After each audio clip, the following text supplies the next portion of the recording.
Hello dear my student, most welcome to you in my YouTube channel Nalanda institute Mahoba. Dear students, कानून का इतिहास बहुत पुराना है। कानून का इतिहास या कानून की पुस्तकों में हमेशा कानून की देवी दिखाई देगी जो रोमन देवी थीसिस का प्रतीक है। ऐसी देवी जो आंख में काली पट्टी बांधी है, हाथ में तराजू लिए है, एक हाथ में तराजू दूसरे हाथ में तलवार। तराजू के दोनों पल्ले बराबर हैं और जानते हैं इसका सेंस है, इसकी फ़िलॉसफी है कि कानून के सामने सभी लोग बराबर हैं। काली पट्टी का अर्थ है कि हम देखेंगे नहीं कि कौन किस जाति धर्म संप्रदाय का है, कानून के समक्ष समानता का प्रतीक है।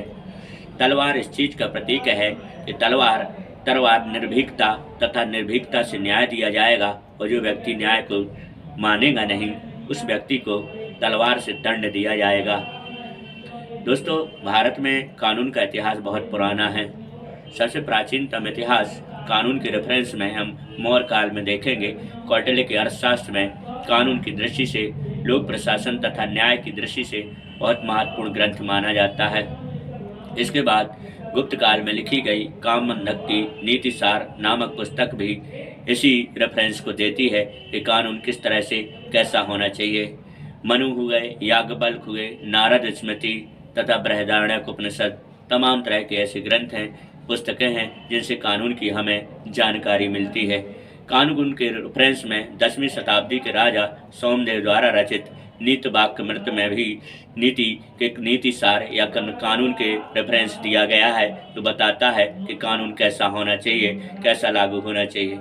मध्यकाल में कानून का विशेष राज नहीं था, कानून का शासन नहीं था, क्योंकि मध्यकालीन शासक मुस्लिम शासकों, विदेशी शासकों का शासन था जो कानून व्यवस्था पर भर ध्यान देता था। लेकिन हिंदू कानून क्या होना चाहिए, किस तरह से लोकतंत्र जनतंत्र की रक्षा होगी, इस पर उन्होंने कभी फोकस नहीं किया। इसलिए मध्यकाल में कानून का अंधकारमय इतिहास माना जाता है।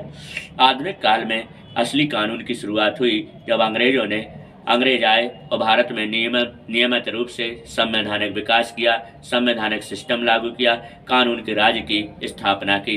1773 के रेगुलेटिंग एक्ट के तहत 1774 में भारत में सुप्रीम कोर्ट की स्थापना की, भारत में हाई कोर्ट की स्थापना की तथा कानून के राज की स्थापना की।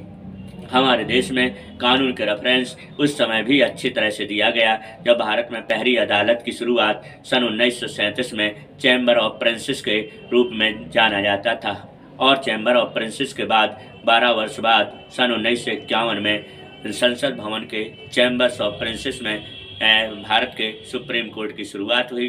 फिर बाद में बदल करके भारत में सुप्रीम कोर्ट भवन बना तथा उसमें न्यायिक सेवा की विधिवत शुरुआत हुई।